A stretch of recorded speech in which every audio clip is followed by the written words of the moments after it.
On se retrouve pour faire un petit power ranking des teams des Worlds. Et ça va être particulier parce que en fait je comptais attendre la fin des play-in. En me disant ce qu'on va faire c'est que à la fin des play-in, on va penser que en gros c'est Mad Lions, LGD, Team Liquid et PSG qui passent. Donc LGD en gros c'est toujours faisable, je pense que c'est assez probable. Et Mad Lion du coup c'est fini. Ce qui est assez sympa en vrai, hein, que les teams des régions mineures prennent un peu le devant et fassent des trucs un peu cool, parce que je pense que c'est le play-in le plus intéressant que j'ai jamais regardé. D'habitude c'est un peu de la merde. On va baisser un peu la musique. Et même si c'était pas de la merde, elle pouvait pas compete vraiment contre les teams européennes. Et là, un BO5 pris par les Supermassives, c'est quand même assez impressionnant. Même si du coup j'espérais quand même que Mad Lion gagne en tant qu'Européen. Mais voilà, ça pimente un peu les choses et du coup on va voir si les Supermassives arrivent à se hisser dans les groupes. Et pour l'autre team, on va considérer donc que pour l'instant de sûr passe Team Liquid, PSG et on va prendre LGD quand même, parce que c'est probable. Et la quatrième, je sais pas, certainement Supermassive ou... Mais en gros, donc ce qu'on va faire, c'est qu'on va couper le truc en deux, en gros. On va faire le top 8 d'abord, pour pour pas commencer, parce que c'est dur de commencer de se dire bon quelle est l'équipe qui est top 16, c'est quand même assez compliqué, donc je pense qu'on se fait une liste des équipes qui je pense sont forcément dans le top 8 ou dans le top 10, et à partir de ça on élaborera donc tac. Je vais mettre les groupes à gauche aussi, groupe list Worlds 2020. Bon, je pense de sûr, il y a par exemple TS évidemment. On va faire groupe par groupe, donc G2, Sunning peut y être. Personne d'autre dans le groupe A. Damwon, JGG. Je pense que Rogue a ses chances. Fnatic, Genji. Team Liquid dans le top 8 c'est non. Pas Team Liquid, TSM dans le top 8 c'est non. Et la quatrième équipe donc ça serait JDG. Top 8 après leur performance en play-in, ça paraît assez compliqué. Ensuite on a TS, DragonX. Et c'est tout globalement. Donc là on en a 4. 8, 9. Donc je pense que ça c'est les 8 premiers. En tout cas les 9 des 8 qui vont être dans les premiers. Du coup, les autres équipes qui restent, c'est Machi. Hop, je vais mettre là. Les autres équipes, c'est Machi. Je connais pas leur tag à Machi, je crois que c'est MCX, un truc du genre. Donc Machi, il y a TSM, FlyQuest et FlyQuest. JDG, on pense qu'ils vont passer. Team Liquid, PSG. Hop, là on est à 9. 10, 11, 12, 13, 14, 15. Il manque une équipe. Ah, ça doit être UOL. Là, c'est compliqué. Hein. Unicorn ou Supermassive. Supermassive ont montré des belles choses, je pense, aujourd'hui quand même. Et Unicorn a montré aussi des belles choses au début de la compète. Mais j'ai une préférence, je pense, pour Supermassive. Donc on va mettre Sup. Je les ai beaucoup aimés. J'ai beaucoup aimé la façon dont ils ont joué aujourd'hui. C'était assez cool. Donc voilà, je pense qu'on a nos 16 teams. 1, 2, 3, 4, 5, 6, 7, 8, 9, 10, 13, 14, 15, 16. C'est ça. Top 16, ok.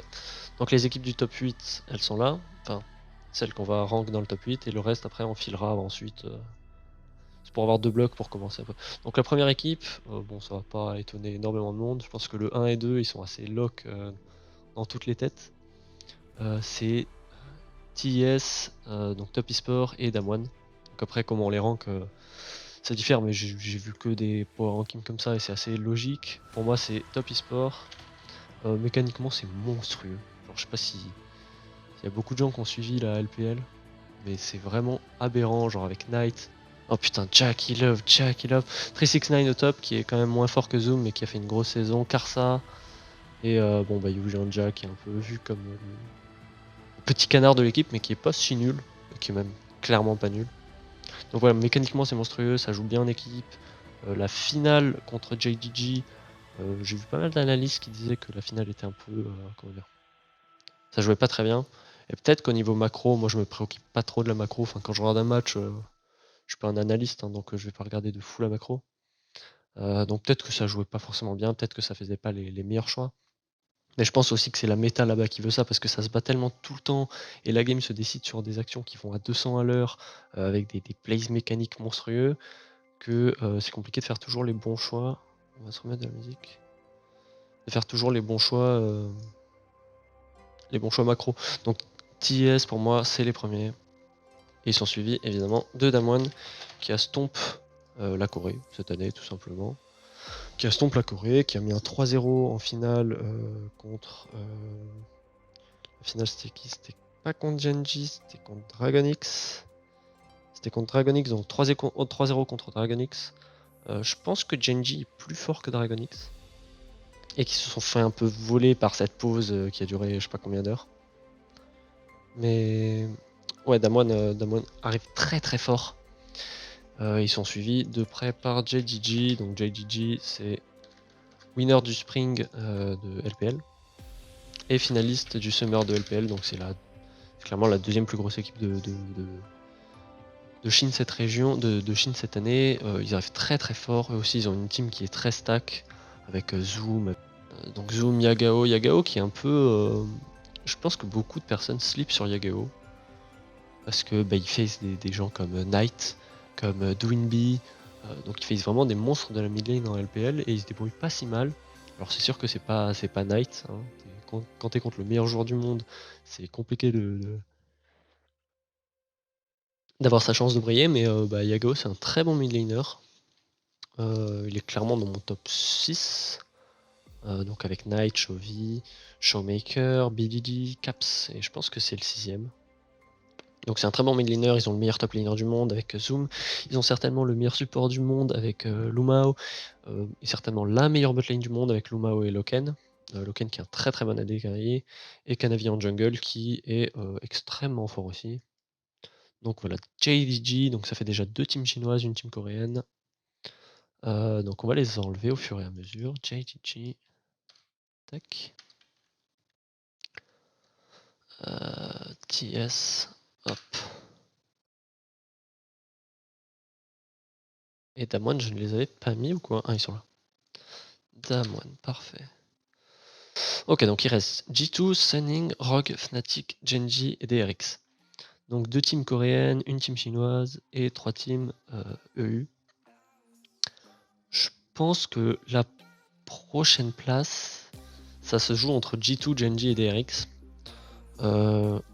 Globalement, j'aurais envie de mettre G2 au niveau du potentiel. Parce que G2 à leur maximum, c'est clairement top 2 world. Mais ils sont pas au max, tout simplement. Du coup, ils ont fait un dernier bon BO contre Fnatic, mais Fnatic était pas très fort. Ils ont fait un BO assez accroché contre Rogue, et c'est pour ça que Rogue est beaucoup remonté dans mon estime, on en parlera après. Mais globalement, Genji et DRX, donc j'ai dit que Genji était plus fort à mon avis que DRX, donc je vais mettre Genji en 4, et certainement G2 5, DRX 6. Sachant que DRX, donc il y a Def qui a des problèmes de dos. Ce qui fait que c'est un peu compliqué pour l'équipe, je pense. Donc on va mettre ça comme ça, Genji. Hop. Ok, d'accord. Donc Genji, ils ont le deuxième meilleur joueur du monde, Chovy. Chovy qui est une machine de guerre, c'est absolument phénoménal ce qu'il fait. Il a mis la misère à... Non, il est chez DRX, pardon, je voulais parler de DRX. Donc DRX qui a Chovy, machine de guerre. En finale, je pense qu'il a même mieux joué que Showmaker, qui est très très fort. C'est dans beaucoup de classements, dans la majorité des classements, le deuxième meilleur joueur du monde après Knight. Un classement vraiment mid lane centrique, avec Showmaker qui était souvent en 3ème. Genji il joue très très bien en équipe. Il joue très bien en équipe, et DRX, le problème, moi, c'est que t'as Chovy qui est au max, et t'as Def qui a donc des petits problèmes. Ce qui rend la chose un peu compliquée. Donc G2, DRX. Pour G2, Perks a pas fait une bonne saison, Mikix a pas fait une bonne saison, Caps est absolument monstrueux en ce moment. Et je pense qu'il a il est pour beaucoup au fait que G2 a pas perdu le BO contre Rogue. Parce que Rogue arrivait très très fort dans ce PO et ils auraient pu clairement sortir un G2 qui était assez chancelant. Mais comme d'habitude en Europe, c'est G2 qui gagne. Mais ouais, la botlane de G2 fait très peur. Leur niveau pas terrible. La méta avait aussi ça, mais je pense qu'il y a beaucoup trop d'erreurs qui se passent au niveau de G2 au niveau de la botlane. Alors que Wunder et Caps sont sur du carry monumental. Wunder, il a eu aucune difficulté en Europe cette saison, que ce soit contre Finn qu'il a atomisé. Finn n'est pas extraordinaire, mais il a atomisé Finn. Il a été meilleur que Bwipo. Caps a évidemment été meilleur que Nemesis. Et il a trouvé un bon match-up contre Larsen au mid, contre Rogue. Et Jankos fait pas non plus une saison brillante. Mais globalement, Caps et Wunder sont déjà au niveau des Worlds. Et si la botlane se réveille, G2 ça peut passer de 5ème à clairement aller challenge des Damwon, des JDG, des TUS parce qu'ils ont les joueurs pour. Même si TS ça semble assez dur de les accrocher actuellement. Donc Deft, chez DRX on en a parlé, il a des problèmes de dos, avec Chovy qui est très très fort et qui solo carry la majorité des games. DRX ils sont là. Doran, leur top lane n'est pas folle, hein. Franchement Doran, Piosik est souvent bas dans les classements, mais je pense qu'il a fait des très bonnes games, notamment en finale. Bon, Keria est très fort évidemment, c'est certainement le deuxième meilleur support du monde. Donc DRX ils ont une team très stack. À voir si Deft, son problème de dos va vraiment beaucoup l'handicaper. Je crois que c'est un problème de dos, pas de main, je crois que c'est de dos. Donc à voir, mais DRX c'est une équipe très solide. Et j'ai hésité entre DRX du coup en 6 et Rogue. Donc ça va peut-être étonner beaucoup. Je vais pas faire un classement super long en expliquant tous mes choix. Hein. Je pense qu'il y a beaucoup de personnes qui l'ont fait. Moi c'est vraiment j'avais envie de mettre my take sur les Worlds qui arrivent. Du coup en 7ème, Rogue. Rogue toute la saison je me suis un peu foutu d'eux parce qu'en gros c'était une équipe qui changeait pas son playstyle et qui était à peu près toujours au même niveau. Donc c'est très bien pour la saison régulière, parce qu'en gros c'est un peu des gatekeepers quoi. Moi j'aime bien imaginer ça dans le sens où Rogue ils sont niveau 40 pendant toute la saison, là où des équipes comme Fnatic, comme G2 vont commencer niveau 10 peut-être. Et donc Rogue toute la saison va être niveau 40, va avoir un style de jeu très précis, un plan de jeu très précis, et ils vont jouer toujours pareil. Et du coup sur les 18 games de saison régulière, ils vont engranger plein de points, parce qu'ils vont être très souvent plus forts que leur adversaire. Mais dès qu'une équipe est un peu plus forte qu'elle, et ça s'est vu avec Fnatic qui les a 3-0 en playoff, ça s'est vu avec G2 qui était à la marge de se faire avoir, mais ça on en parlera après. Dès qu'une équipe est plus forte, ils sont toujours ancrés dans ce même style de jeu, ils n'arrivent pas à en sortir, ils font pas des drafts qui sont innovantes, et du coup si Fnatic passe niveau 41 quand Rogue est niveau 40, ça donne un 3-0 comme on a eu en playoff. Après, ce qui fait du coup que Rogue est 7ème, alors que je vous dis ça, c'est que Rogue du coup après la défaite contre Fnatic, je pense que ça leur a remis un peu les idées en place parce qu'ils arrivaient dans les playoffs en se disant quand même qu'ils étaient une équipe assez forte. Ils ont terminé premier du classement de la saison régulière si je me trompe pas. C'est ça en 13-5. Donc ils arrivaient comme une équipe assez forte qui faisait assez peur. Et Fnatic les a 3-0, donc ils ont dû changer les choses. Et ils arrivent contre G2 plus agressifs. Ils essayent de contest G2 sur les agressions en early. Ils font des drafts qui sont pas forcément orientés late game. Ils prennent des risques avec par exemple un Dravenbot en game 5 qui était assez fou de revoir Hans sur Draven. Donc Rogue était vraiment à 2 doigts de battre G2 en demi. Et je pense que s'ils battent G2 en demi, Rogue apparaissait plus fort que Fnatic. Et on aurait pu avoir donc une victoire de Rogue sur le split du Summer. Ce qui aurait été assez dingue au vu de leur saison. Au vu du 3-0 qui s'était pris juste avant. Donc voilà, Rogue m'a beaucoup surpris. Et je pense qu'ils peuvent beaucoup surprendre dans ce groupe B, si je dis pas de bêtises. Rogue est dans le groupe B. Tac. Bon, c'est clairement pas le groupe le plus facile, c'est même une horreur pour eux de tomber contre l'équipe que moi dans mon top est en top 2 et top 3. Mais en BE1, je pense que Rogue peut vraiment surprendre des équipes aussi fortes que ça. Et c'est pour ça que c'est un groupe de la mort. Bon, la 4ème équipe va se faire atomiser, ça y a vraiment pas de question. Mais qui sait, peut-être que Rogue peut réussir à être deuxième de son groupe. J'y crois moyen, mais ils ont des joueurs qui peuvent faire la différence. Avec Ansama, avec Larsen. Larsen qui est très très fort, qui a donné du mal à Caps, alors que Caps est peut-être dans son prime. Caps est vraiment éblouissant en ce moment. Le problème de Rogue, c'est leur top laner Finn. Finn qui leur a clairement coûté la demi-finale. Parce qu'il y a beaucoup de gens qui voyaient Caps carry. Caps a carry une ou deux games. Une game il a solo carry et les autres il a plutôt bien joué. Mais dans l'ensemble, Larsen a tout aussi bien joué que lui. Et le problème, ça a été Finn qui retourne dans sa top lane sans regarder son écran, qui s'est fait atomiser par Wunder, qui est forcément très fort, mais bon, ça doit pas arriver. Donc Finn a coûté la victoire et j'ai peur que Finn contre JDG qui a le meilleur top laner du monde et contre Damwon, ça fasse très mal. Hein. J'avais oublié, comment j'ai pu oublier ça? Ouais, du coup, il est contre le meilleur top laner du monde et probablement le deuxième ou troisième meilleur top laner du monde, Noguri, avec 369 et Wonder.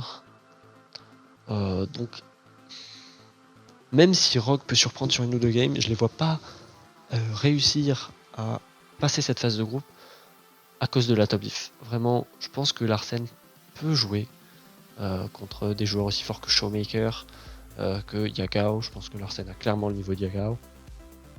Par contre, Finn, Nuguri et Zoom, va falloir faire un gros step up pendant la quarantaine et je pense que c'est assez compliqué. Hein, donc, à voir. Mais en tout cas, Rogue 7ème devant Fnatic. Donc, chose assez peut-être étonnante. On va enlever Rogue. Tac. Et top 8, Sunning. Top 8 Sunning qui est devant Fnatic, donc avec 9 Fnatic évidemment.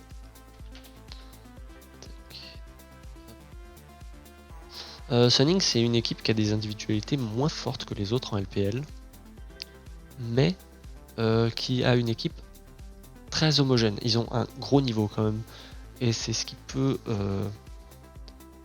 les sauver dans ce groupe-là, parce que bon, tout le monde les attend en tant que premier ou deuxième seed, mais moi je vois G2 peut-être même faire un 6-0 en groupe. Mais ils peuvent aller chercher G2 dans le sens où leur équipe est très homogène avec un niveau très haut, pas au pic. Ils n'ont pas le meilleur top laner, ils n'ont pas le meilleur mid laner, ils n'ont pas le meilleur jungle, etc. Mais ils ont une équipe qui est très cohérente et qui marche très bien. C'est pour ça qu'ils ont eu un si bon split en LPL, alors qu'ils font face à des équipes comme Top Esport, comme JGG, comme IG, qui malheureusement est pas Worlds, qui a laissé sa place à LGD. LGD qui... Je pense qu'IG aurait un peu mieux fait que LGD en groupe, après à voir, hein, parce que IG avait clairement des problèmes, c'est pour ça qu'ils sont pas passés. Mais on a Rookie qui est quand même le 3ème meilleur joueur du monde, je pense, cette saison. Rookie a été absolument fabuleux. Et donc c'est dommage de pas le voir au Worlds, mais bon, c'est la vie, c'est comme ça. Du coup, on a Fnatic en 9ème après Sunning. Fnatic qui ont un groupe plus compliqué, je pense, que les gens leur accordent, parce que le niveau est la différence de niveau en fait entre les équipes est pas si grande. Fnatic fait une mauvaise saison, là où TSM fait plutôt une bonne saison. On y reviendra plus tard, mais en gros, je pense que Fnatic est très clairement en dessous de Genji, et je les vois très mal prendre une game à Genji sur les deux BO1. Après, Fnatic est une équipe qui s'adapte très vite, donc on verra. Le combat, ça va clairement être contre TSM et contre donc JGG, LGD pardon, si ils arrivent en groupe. Parce que LGD, je pense, vont monter en puissance au fur et à mesure de leur match. Ils ont 2 BO5 pour se préparer. Ils en ont déjà 3-0-1. Donc LGD va arriver assez chaud. S'il passe, évidemment. Et contre TSM, je pense que la différence de niveau est pas si grande. La différence de niveau, à mon avis, va se faire surtout au bot, où la botlane de TSM est assez faible. Malgré ce qu'on peut dire, Double Lift fait pas une bonne saison du tout. Et c'est Bejarzen qui les solo carry, il les a solo carry sur tous les playoffs avec son Zilean, etc. C'était absolument monstrueux les performances qu'il a fait Bejarzen. Et c'est une des rares fois où Bergen, en arrivant au World, je pense qu'on peut le considérer comme un top player. Après voilà, il va devoir le prouver hein, contre Chovy, mais pas contre Chovy, mais contre Yagao. Pourquoi je dis Yaga? Je m'embrouille absolument. Il va devoir le prouver donc contre les top players. Nemesis, je pense, c'est un bon match-up pour lui parce que Nemesis est assez. Pas lent, mais il a pas le potentiel de carry d'un Caps en fait. Nemesis va être plutôt assez constant d'habitude. Et cette saison, bah, du coup, il ne l'est même pas. Ce qui rend la chose assez complexe. Mais il face du coup BDG. Ah ouais, donc c'est quand même un gros match-up aussi parce que BDG est très très fort. Du coup, Bjergsen va avoir un bon temps, je pense, contre ces deux-là. Parce qu'il a un gros niveau et j'ai peur pour Nemesis. J'ai peur pour Nemesis qui fait une très mauvaise saison, qui est un des points faibles de Fnatic avec Bwipo. Bwipo, on le voit démolir encore une fois la solo queue, sauf que c'est très bien Bwipo, mais tu démolis déjà la solo queue en Europe et tu int en équipe, donc je sais pas à voir, mais Fnatic, j'ai un petit peu peur pour eux, j'ai plus peur pour eux que pour G2 qui a un groupe extrêmement facile. J'irai pas jusqu'à dire que Rogue qui a certainement le groupe le plus dur, mais voilà, j'ai peur pour Fnatic. Donc on a déjà 9 premiers et on rentre dans le 9ème avec Fnatic. Maintenant il nous reste Machi, TSM, FlyQuest, JDG, TL, le PSG et Sup. Il y a des équipes que ici j'aurais du mal à juger. Donc Machi notamment où j'ai pas vu une seule de leur game. Donc Machi ça va être je pense top 16 immédiatement parce que voilà je connais pas leur niveau. Donc ce serait vraiment ça serait pas normal de dire ah ouais Machi, ouais j'ai regardé leur game, ils sont plutôt pas mal, je pense qu'ils sont niveau de TSM, non j'en sais rien, donc Machi on va clairement les placer niveau 16, enfin au rang 16, mais peut-être qu'ils sont très forts, hein. Peut-être qu'ils me surprendront, j'en sais strictement rien. Et ensuite donc on se retrouve avec les 3 équipes européennes, les 2 équipes qui sortent des play-in, avec Sup potentiellement donc, et JDG. Je vois JDG au-dessus de toutes ces équipes. Au-dessus de toutes ces équipes, donc ils ont hard choke, tout comme Mad leur play-in, mais ils commencent à se réveiller, donc ils ont fait un petit 3-0 contre Rainbow Seven, qui est pas évidemment une grosse équipe, mais c'était un 3-0 assez convaincant. Et je pense qu'ils vont continuer à monter en puissance. Donc voilà, 10 GDG, je pense que c'est pas volé. C'est compliqué de les mettre plus haut que des équipes qui sont déjà dans les phases de groupe après leur play-in désastreux. Mais voilà. Bon, je les mets quand même plus haut que TSM, hein, c'est. Voilà. Je préfère le noter. 11 TSM du coup. Et arguablement TL. Donc c'est là que le débat se fait. Parce que je pense que TL a une bonne équipe. Avec donc Jensen, avec CoreJJ, avec pas Bwipo, Broxa, pardon. Avec Broxa. Et je pense que tu compares ça avec TSM qui a Bjergen qui est solo carry. Donc en gros, Bjergen est meilleur que Jensen. Mais je pense que le reste de l'équipe Team Liquid est meilleur actuellement que TSM. Et du coup, j'oserais même mettre Team Liquid en 11ème devant TSM. Avec 12 TSM. 13, pourquoi j'ai mis le 16 ici? Ah, parce que c'était écrit 16. 12 TSM du coup. Ça va dépendre vraiment de la botlane. Si la botlane de TSM est en forme, ils pourront remonter, ils pourront peut-être même être plus forts que Fnatic, à un niveau d'un JDG actuellement. Là où je pense que JDG va encore prendre de la puissance. Et si la botlane reste dans l'état, have fun Bjergsen, hein, essaye de carry toutes les games, mais en World ça risque d'être plus compliqué contre FlyQuest, C9 et des équipes NA. Donc voilà, TL, TSM, on va enlever JDG, on va enlever TL, TSM, et il nous reste les 2 équipes de play-in plus FlyQuest. Le PSG m'a beaucoup impressionné sur ces play-in. Le PSG m'a beaucoup impressionné, ils ont pris une game à JDG, ils ont plutôt dominé leur groupe. Du coup, je mettrais certainement le PSG à un niveau proche, voire supérieur à FlyQuest. FlyQuest que j'ai pas beaucoup regardé, mais voilà, j'ai vu à peu près les games de playoff, donc c'est comme ça qu'on va juger. Et donc Sup et Machi, Sup j'ai vu des games donc je l'ai mis au-dessus de Machi, mais j'en sais rien, peut-être que Machi est beaucoup plus fort. Absolument aucune info là-dessus. UOL c'est compliqué. J'aimerais bien voir UOL passer parce que UOL ils ont un passé européen assez glorieux. C'est une équipe qui est beaucoup appréciée en Europe. Et il y a tout qu'en Céleste, je crois. Mais Supermassive, franchement, ça me ferait plaisir après qu'ils aient sorti MAD, de les voir arriver en groupe. Je pense que ça serait plutôt sympa. Donc, je vais partir du principe que Sup. Enfin, je préférerais que Sup gagne. Mais voilà, Sup et OL ont pas des niveaux, je pense qu'ils sont trop différents. Donc je m'attends à peu près à un classement comme ça. Donc ce qui donnerait, si on respecte vraiment parfaitement l'ordre, dans le groupe 1, on aurait G2 premier, suivi donc de Sunning, de Machi, et des équipes random quoi qui montent. Sachant que je sais pas qui pourrait se retrouver dans leur groupe. Je sais pas si c'est TL, je pense que c'est TL. Parce qu'il y a TSM dans le groupe 3. Il y a FlyQuest dans le groupe 4. Il peut se retrouver aussi dans le groupe 2. C'est-à-dire que le groupe 2 pourrait se retrouver avec TL, le groupe 1 c'est pour... Ok, donc c'est du 50-50 quoi, soit ça, soit TL. Donc ouais, groupe 1 je m'attends plutôt à G2, Sunning, potentiellement TL et Machi. Sachant que je connais pas le level Machi. Groupe B, Damwon JDG, Afen Rogue en 3ème et la 4ème équipe, que ce soit TL ou une des deux équipes ici. Groupe C, c'est le plus compliqué pour moi à noter.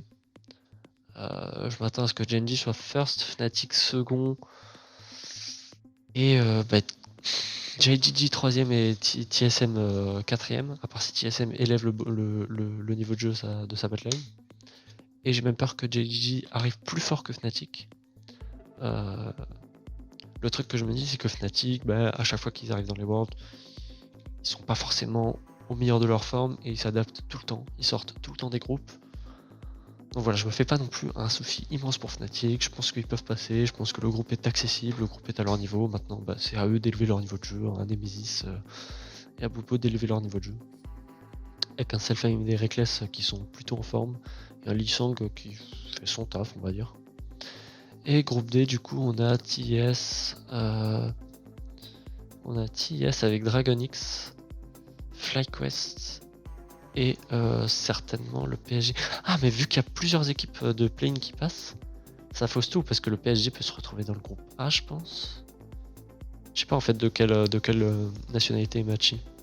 On va partir du principe que le PSG groupe 4. Au pire, honnêtement, les équipes de play-in passeront certainement pas les groupes, donc c'est pas comme si ça changeait grand chose. Donc TS, Dragon X, et si le PSG passe, je les vois battre FlyQuest et sinon FlyQuest et l'autre équipe. Donc globalement, ça respecte à peu près les power rankings qu'on attend. Il y a peut-être en surprise G2 qui est peut-être un petit peu haut, Genji aussi. Mais je pense vraiment qu'il mérite ces deux places-là. Je pense que Genji est plus fort que Dragon X. Je pense que Rogue est plus fort que Fnatic actuellement. Mais Fnatic a toujours ce boost des Worlds, donc on va voir. Sunning, je les vois peut-être un peu bas. Et je m'attends pas non plus à un très gros Worlds de leur part. Je vois TL plus fort que TSM. Et le PSG plus fort que FlyQuest. Voilà, sinon il n'y a pas d'énormes absurdités, je pense. Je pense qu'on va s'arrêter là. J'ai pas envie de faire je vais enlever la musique. J'ai pas envie de faire un top 10 ou un top 20 des joueurs en Worlds. Tout simplement parce qu'il y en a beaucoup qui ont été faits, notamment ESPN ou des casters comme Yamato. Et j'étais globalement très d'accord avec eux. Donc le top, on s'en doute, c'est Knight, Chovy, c'est Showmaker, c'est Zoom, c'est Caps, c'est BDD, c'est Kanavi, enfin c'est... voilà. Karsa, bon, tous les noms on les connaît quoi. Il y avait dans le ranking ESPN, il y avait Reckless 120, il y avait SageMed qui était relativement haut, il y avait Wunder qui était assez haut aussi je crois. J'étais globalement d'accord. Le truc de Yamato aussi a fait par poste. Donc il a fait mid lane, ADC, etc. Donc dites-vous que mon avis c'est celui-là, c'est le même que globalement. Il y a quelques trucs qui diffèrent évidemment parce que les top joueurs c'est assez subjectif. Vous avez mon top 20. mon top 16, pardon. Sachant que je sais pas encore qui passe entre Sup et OL, sachant que peut-être JGG se fait sortir par les... Comment il s'appelle déjà? Par les Legacy Esports. Chose qui ne devrait pas arriver. Donc voilà, j'espère qu'il y avait le son, parce que ça m'arrive souvent qu'il n'y ait pas le son. N'hésitez pas à follow, on est à 130 sur 150. Et sinon, bah, vous avez les petites informations qui ont du pop un peu dans le chat avec Ebdanim qui reviendra certainement assez vite, même si j'ai pas beaucoup de temps en ce moment. Et voilà, n'hésitez pas à me suivre sur Twitter, Kidzelda, et moi je vous laisse. À plus.